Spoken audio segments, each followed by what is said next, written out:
How can the Colts replace Michael Pittman Jr. if he leaves this offseason? And who are the perfect complementary running backs in free agency to Jonathan Taylor? We answer these and much more on today's Q&A episode. Let's get to it.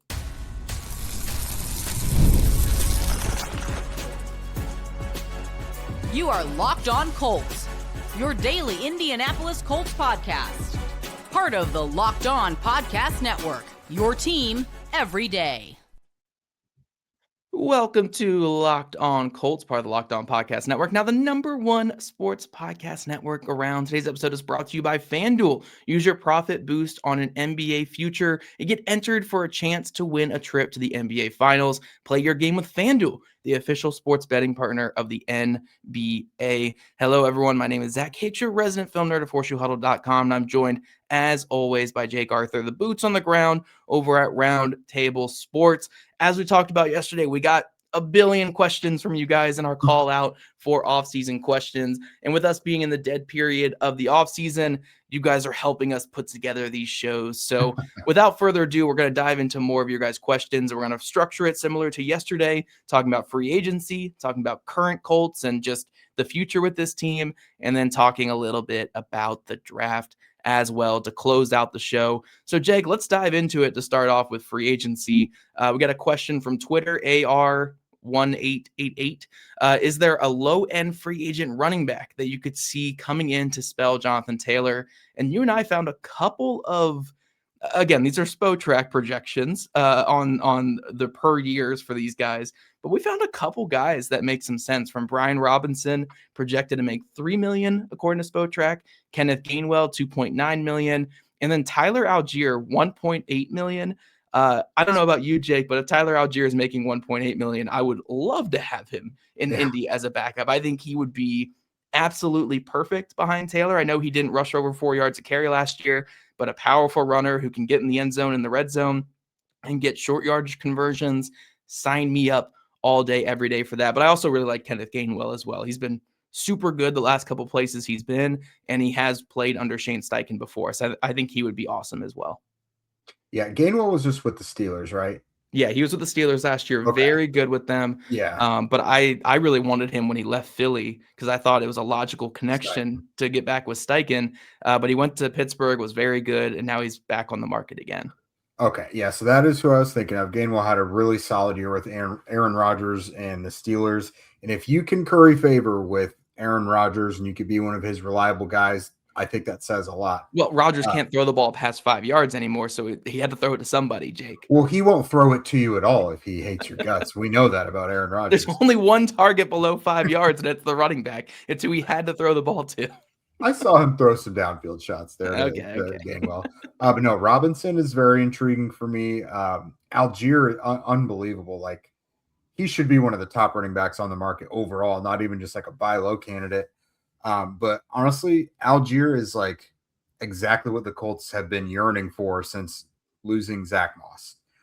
So I think if they could get him that cheap, they would love to do it. And then Brian Robinson is another kind of sneaky one I thought was a good one. Powerful short yardage guy, is not going to give you a ton of variety in the ways he runs the football, but that's what the Colts need. They don't need another explosive playmaker. You know, they just want someone to gut out tough yards.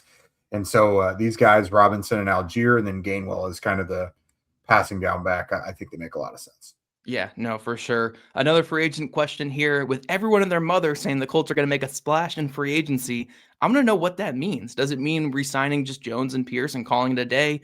Does it mean signing Hendrickson? What does that big splash mean for the Colts? And that's from Stephen Burton on Threads. I don't know if we've talked much about them making a splash this offseason, Jake. We've talked about them being more aggressive than what they've been in like earlier Ballard years. But I think if you call last year's free agency a splash, I think it would be like a little drop in the pool, I guess, this year. I think like they're going to be active, right? They're going to adjust that front seven. I think they're going to bring back Pearson and Jones. I don't think I would call it a splash, though, because I don't expect them to hand out over 70 or 60 or $70 million to outstanding free agents out of house, to come in here. So I think a splash is a little bit less than what they did last year on the open market, but more than what they've done in the earlier years of Chris Ballard, because he knows he has to keep being aggressive in free agency because like his job is on the line like it was last year when he was aggressive in free agency. Yeah, it probably is not going to be to the degree of last year, but maybe similar to like 2023 when you saw them bring in Gardner Minshew and Samson Ebukam. Like they had some mid-tier acquisitions that they made. Now the frequency of moves of a variety in a variety of ways, I think will be splashy just by the fact they're going to be busy. I do expect them to use quite a bit of their cap space. I do think they'll probably get one hefty player. Yesterday, I think I said I expect them to probably get at least one outside guy that's like 15 million plus per year. Jones and Pierce, that's expensive. It's not sexy because you've already had them, but like those are big ticket items right there.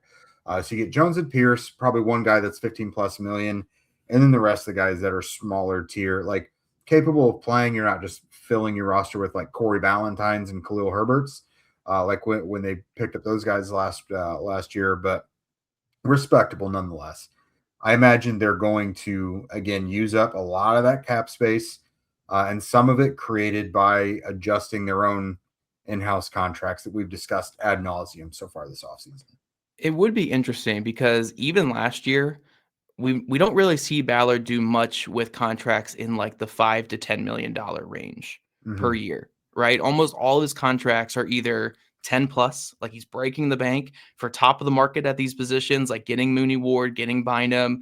Even Matt Gay was like the biggest kicker contract ever handed out to a kicker and stuff. Jones going almost $20 million. Or it's like vet minimum deals. He rarely goes to that mid-tier level of free agency. I've been begging for it for the last like 10 off seasons with this guy for him to do that. So I hope he does start using a little bit more of mid-tier free agency just to get quality players that aren't stars in here, but we'll see what that means. But yeah, overall splash, like I do expect one contract that's like 10 plus on the open market. I don't know if we'll get too much more than that because again, it's expensive to bring back Pierce and Jones. And like they'll do the things they can to upgrade the front seven, but I just don't think it's going to be like boom Hendrickson, boom Jalen Johnson, whatever his name is from the Chiefs, Jalen Watson from the Chiefs, and then like Alontae Taylor. Like it's not going to be like the old Jaguars from 8 years ago where they signed every top free agent and still won like 4 games. I don't think it's going to be like that. I think it will be measured aggression because they just don't have a ton of money as of right now. One more question here for this first segment. On the Pittman replacement note, if they go by in-house committee, could we see them re-signing Treadwell and increasing his role? We started to see him get some reps there last year, and could his size and frame cover some of what MPJ does in the red zone?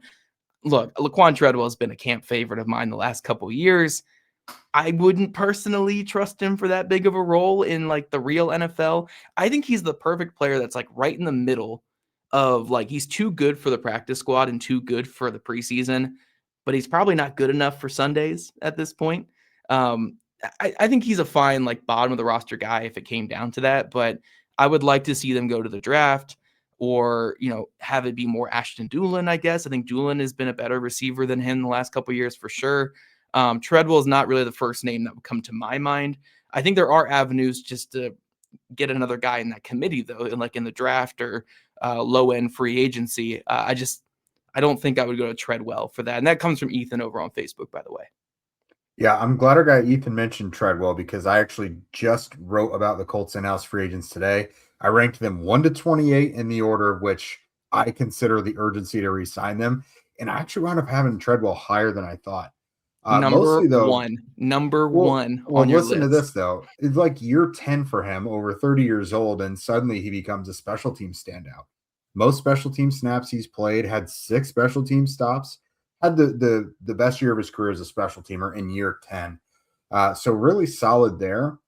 But if you do lose Pittman, not that he should necessarily have a role, but he gives you that security at the bottom of your depth chart to have at least a big-bodied guy out there who's going to do what is told.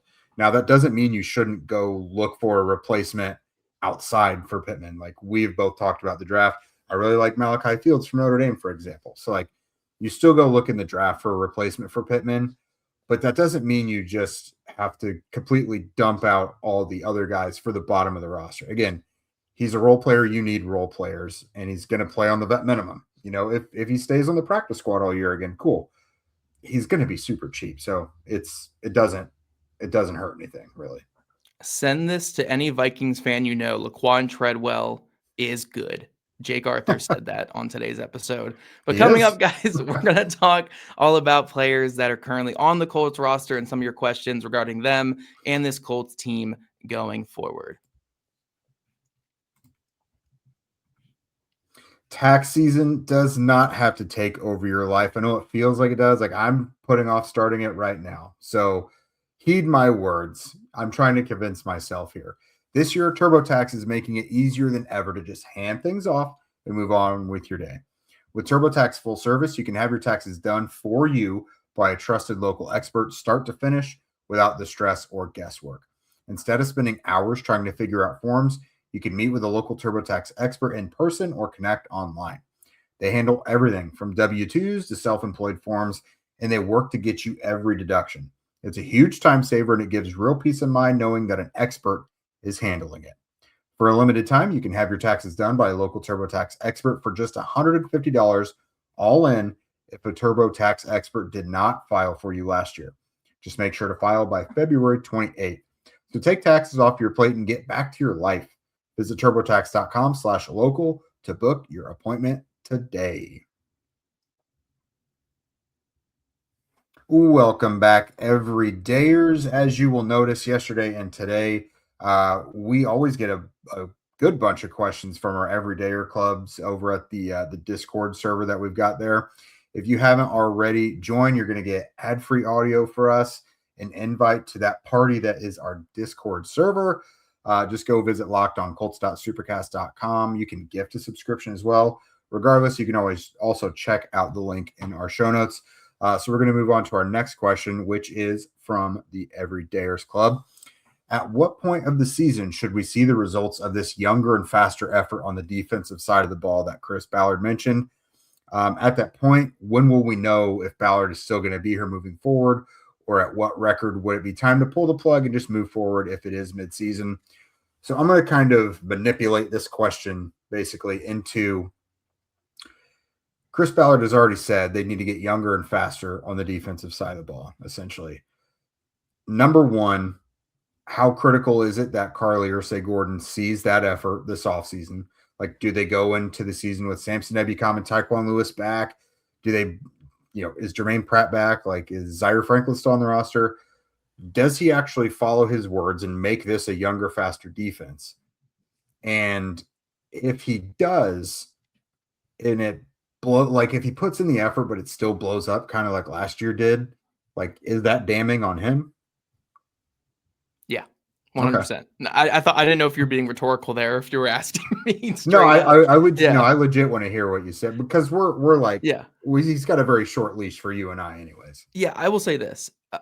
One thing with Chris Ballard is typically when he commits to something in a press conference with us, he usually gets it done, right? Mm-hmm. Now, the results vary on the football field, but like last offseason, what was the big thing he said at the end of the year when it came to free agency was he's got to close the deals. What did he do in come free agency? He closed those deals and got some big time free agents in. He's talked about positions in the past that they want to get better, and they had been priorities for him. So I do 100% agree that they need to get younger and faster, and I think that's what they're going to do. But ultimately, I think the results are the thing that matters the most this next season. I don't think Carly Ursay-Gordon's going to fire him mid-season by, like, no matter what happens, because I just don't think that's the way she wants to operate. The Colts have only operated that way once, and that was when Jim Irsay got into a weird fit with Frank Reich that one season. But aside from that, this is an organization that typically doesn't fire people mid-season. But I think, if he goes all out to be younger and faster and the results aren't there again, I mean, Carly was pretty clear in her end-of-season presser that that's not going to be good enough. So I think at the end of the day, whatever the process is this offseason, the thing that matters the most next year is the results. So we'll see where that goes, though, with that. But I think the results are going to mean a ton for this team next year for the first time in a long time, hopefully.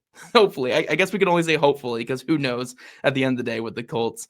Next question here. I'd really like to know the pros and cons of keeping Anthony Richardson. I know majority of the fan base is pushing for him to leave, but I'm not convinced that Riley Leonard gives us a better chance to win while we wait on Jones, and that's over on Facebook from Vernest. I will say this, pros, I think there's still talent with Anthony Richardson. When he's been on the field, it's been up and down, but you've got a pretty stable floor with him because of the rushing upside and because of the big play ability. But the cons, there's no future for him here. And you don't want to keep a guy here who knows that there's no future for him here. And especially when he's got, that first round pick pedigree and they could probably get a better chance somewhere else. You don't want guys here who probably don't want to be here. And I doubt either side wants him here right now. So pros, he could still probably be a fine backup for you. But I think the cons outweigh the pros because I don't think either side wants this relationship going forward. It's like breaking up with your partner, but still living in the same house because it's cheaper.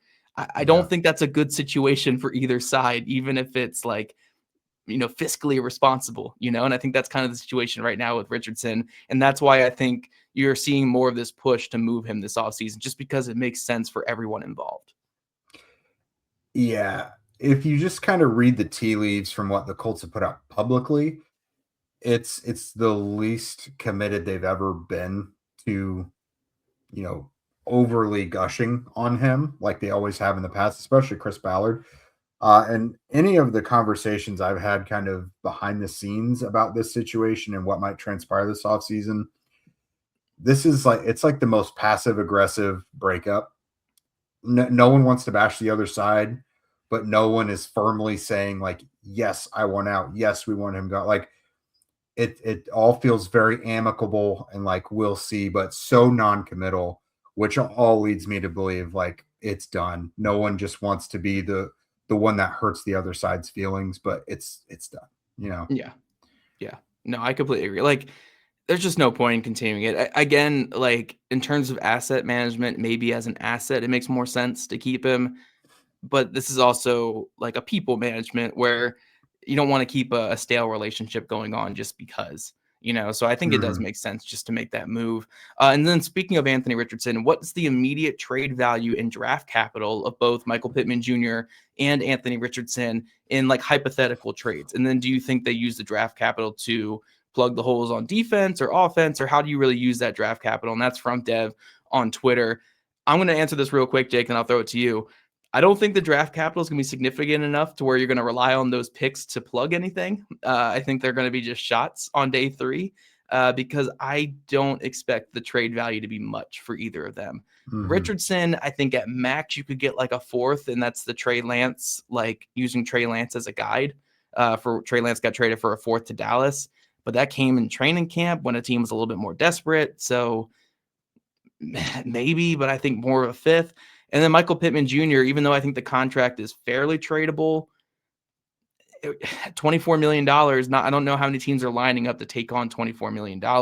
And the teams that could realistically take that on are teams that stink and are going to have top 10 picks next year. So why do they care about a 1-year rental of a near 30-year-old wide receiver? So I think they're going to be 2 day 3 picks. And I don't think you're really using day 3 picks to plug anything going into next season. Yeah, it's so I think the value for Anthony is kind of varying. I think what I've kind of been using really is a 6th round base with escalators up to a 4th round based on, certain benchmarks that he might hit. I think especially with Anthony, it will be a conditional pick because with a quarterback with upside, you can't just do a flat round pick. You have to give yourself wiggle room for it to become something more. So with Anthony, it could be a 6th with a possibility of a 4th, or a 5th with a possibility of a 3rd, because he's a top 5 pick quarterback after all. But in general, it's going to probably be a day 3 pick.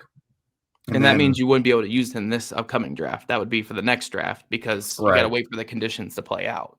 Exactly. Which makes it tricky, obviously. And then Pittman is interesting. I think there are some teams willing to go the veteran route. Tennessee is the retirement home for receivers. Yeah, but you don't trade your boy in division. Ballard would never do that. No chance. Yeah, no chance. Well, I mean, I don't know. Crazier things about it. The Chiefs. Once Rashee Rice goes to Azkaban, then this next time again, The Ravens are going to need to replace DeAndre Hopkins. Like the Bills are a popular one we keep seeing telegraphed there. So there are teams that I think would like Pitt enough to do it, but I still don't think it's going to be any more than a fourth max for him. Yeah, and those teams need more money because the Chiefs right now, even with that restructure of Mahomes, are still over on cap space. The Bills and Ravens are around, pretty low as well. Mm-hmm. That's why I keep circling back to the Raiders, fitting him with Fernando Mendoza, and they have 7 day 3 picks in this upcoming draft. Replace Jacoby Myers. Right, replace Jacoby, but then again, part of me is like, they know this is a rebuild, so why do they need that rental? Like, wouldn't you just rather take a shot with one of those picks? So that's where I kind of struggle with it. We'll see. Ultimately, I'm still not convinced that Pittman gets traded. I am convinced Richardson gets traded, but it could be, like you said, Jake, a conditional, and you don't even get to see that in this upcoming draft. It'd be the one after that. So we'll see where this all leads. But coming up, guys, we're going to talk a little bit more about that draft right there because you guys hit us up with a couple more draft questions as well. You ever wanted to experience the NBA Finals live and in person? FanDuel is giving you the chance to turn that dream into a reality with their NBA sweepstakes. Here's how it works. Use your profit boost on any NBA future, and you'll automatically be entered for a shot to win an NBA Finals trip for 2. That's right. Flights, tickets, the whole experience. If you're already looking at the board and you're thinking about which teams can make a deep run, this is the perfect time to lock it in. I love the futures this time of year, whether it's picking a team to win the championship or you grab a conference title. It adds that extra layer of excitement to every game down the stretch. And now not only can you pick cash, but it could also send you to the finals. Visit FanDuel.com to get started. Use your profit boost on an NBA future and get entered for your chance to win a trip to the NBA Finals. Play your game with FanDuel, the official sports betting partner of the NBA. All right, welcome back, everydayers. We are sifting through the zillions of questions you guys sent us over on social media throughout the week, and we are now building out our second episode based on that, and from the looks of it, we're going to have to do a third one as well. We don't want to leave any meat on the bone here. This next one is from Joshua Brown on Twitter. This is on the draft side of things. Do you think that Caden Curry from Ohio State is a sleeper pick with 55 tackles and 11 sacks in 2025 alone? He's fine. Curry doesn't really move the needle for me too much outside of like a mid-round pick. Very kind of, edge setting end coded, doesn't give you anything extravagant, but he's fine. He was productive in college. I believe took over for JT Tuimoloau there in Columbus. So not bad. He had good college production, but I don't know how much I see him jumping out at the NFL level. Look, man, we say never scout the helmet, and I understand that, but so many whiffs from Ohio State at this point, and indeed in Chris Ballard's tenure. Maybe it's just a cursed college for him. Maybe. Tyquan Lewis, Harris Campbell, it goes back before Ballard, actually. Malik Hooker. It's a million Ohio State guys who just haven't worked out. But no, I think he's a fine player. I think he could be a good mid-round pick. What was his name? Jack Sawyer last year that came out of Ohio State and went to Pittsburgh and was a solid, versatile player. I think you could get that out of him. So, I'd be fine with him once we get to early day 3. I think would be a good pick for the Colts. Yeah, not too bad. But yeah, like I mentioned, that goes back beyond Chris Ballard. You got Roy Hall, the old receiver back then. You got Anthony Gonzalez. They have come. Quinn Pitcock. The Colts. Was Gonzalez bad? In my brain, no, he was chronically injured. Okay, because in my brain he was good. He was an outstanding slot receiver for Peyton before Austin Collie, but then he just kept blowing out his legs. So, okay. Ohio State and Indy does not always work. Okay, so here's the next one. Do you think that we draft a linebacker or secondary help first? That's from Lancer. I believe we had one similar to that yesterday. But essentially, I think linebacker is maybe not as high of a value as secondary in the Colts' opinion, but I think that's where the better players in the draft are. If I'm looking at 47, I think there's a higher concentration of really good linebackers there than there are defensive backs. Now, that's not necessarily there's definitely safeties I would take there at around 47, but I think I'd be more intrigued to get a difference maker in the middle. Yeah, no, I'll be quick with this because I think we answered something similar yesterday. But I think the Colts would value secondary a little bit higher, but this draft is pretty good linebackers there. It just comes down to where the board is at. I think, gun to my head, I'd say they take secondary first, like a safety, because Ballard has this like arrogance about linebacker. I think he would wait for it a little bit. But we'll certainly see with that. Next one from Brian Smelly on Twitter. We know Ballard has largely taken into consideration athleticism and traits in his draft philosophy. With that in mind, can you guys speak to where the disconnect has occurred when it comes to getting younger and faster players for Lou on defense? So I'm assuming when it comes to like the disconnect is just where it was with the players last year coming into Lou's scheme. You can have younger and fast players that just don't fit a scheme. Like the Colts did have young and fast players. A lot of them got hurt last year, was honestly a big part of it. So that's why they had to turn to so many veterans, but also there were a lot of just flameouts in the draft, from Juju Brents to, Jalen Jones, I think, is a fine player. He just didn't fit the scheme at all. Jalen Carlisle couldn't stay healthy. Other young players that Bowders drafted in Kwity Paye and all of them just were not very good last year. So it's about getting younger and faster, but still having productivity with those guys as well. Like you want younger, faster players that can also play on the field and be decent for your team. So that's kind of the disconnect from last year, is like they did have some athletes. They just weren't very good.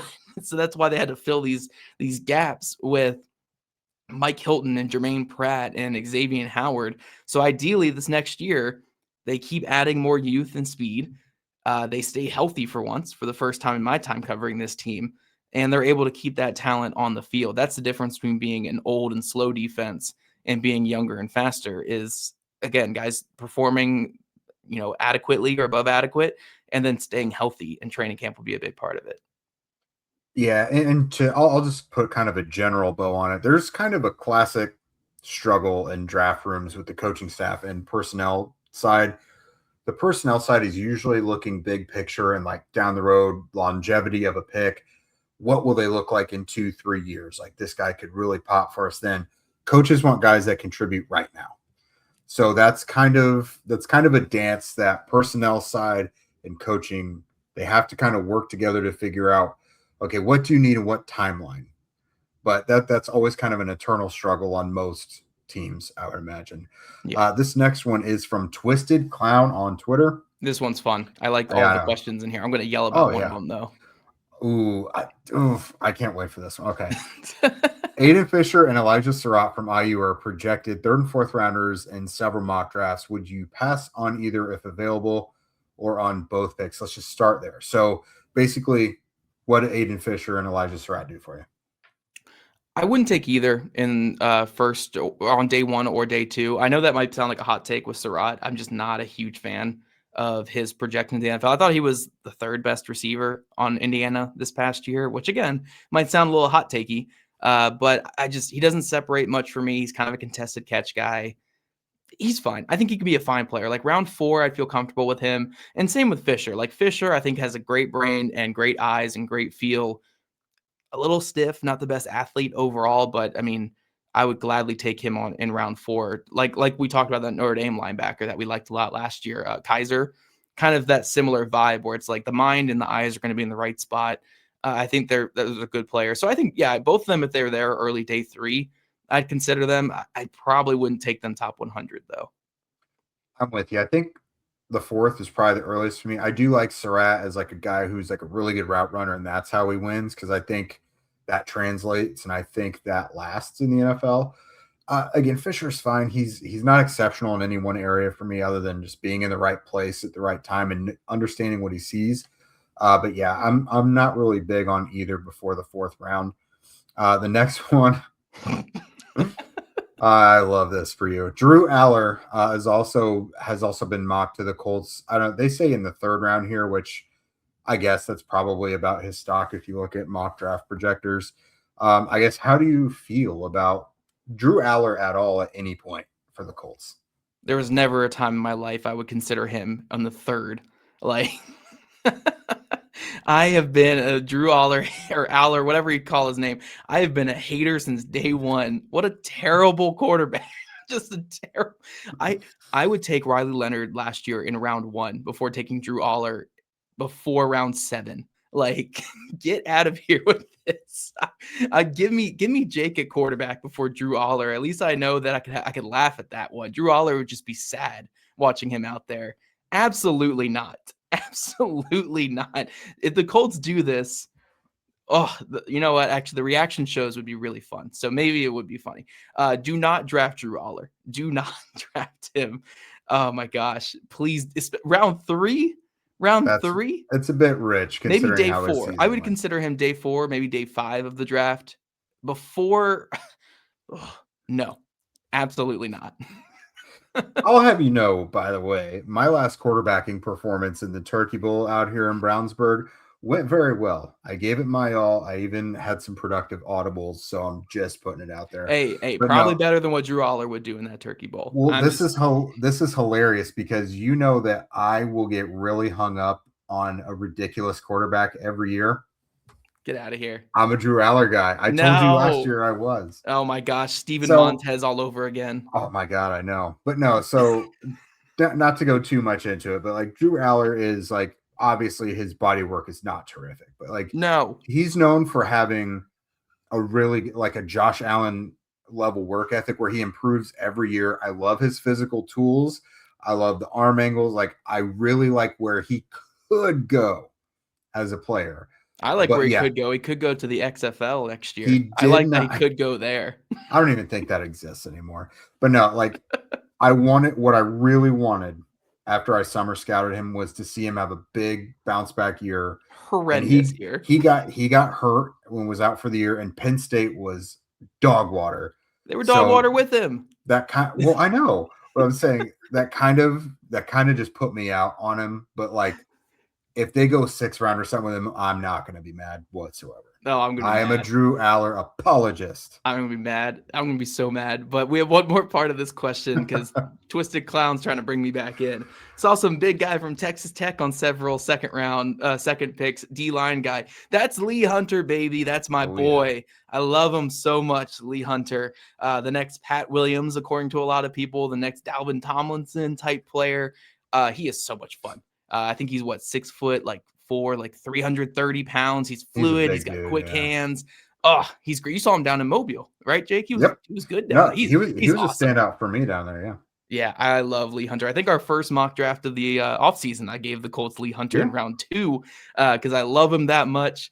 So you won me back a little bit there, Twisted Clown, at the end. You lost me with Drew Aller, but you got me back with Lee Hunter. So learn the name next time, and we are good. That's all we have for today, guys. We'll be back yet again tomorrow with even more Q&As because I don't even think we put a dent in the ones today.